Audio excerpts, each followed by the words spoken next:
యాదాద్రి భువనగిరి జిల్లా రాయగిరి వద్ద ప్రమాదవశాత్తు కారు డివైడర్ను ఢీకొట్టడంతో ఒకరు మృతి చెందారు.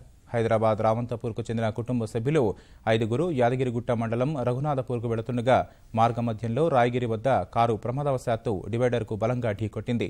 ఈ ప్రమాదంలో 4 గాయపడగా భువనగిరి ఏరియా ఆసుపత్రికి తరలించారు. చికిత్స పొందుతూ 50 ఏళ్ల మహిళ కనకతార ప్రాణాలు కోల్పోయారు. కారులో ప్రయాణిస్తున్న ఊర్మిళ, ప్రవీణ, రిందాలకు తీవ్ర గాయాలెల్లాయి.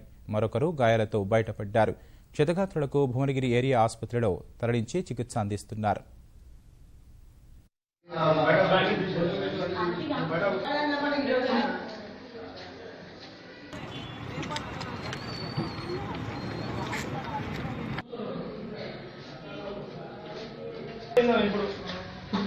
ఏం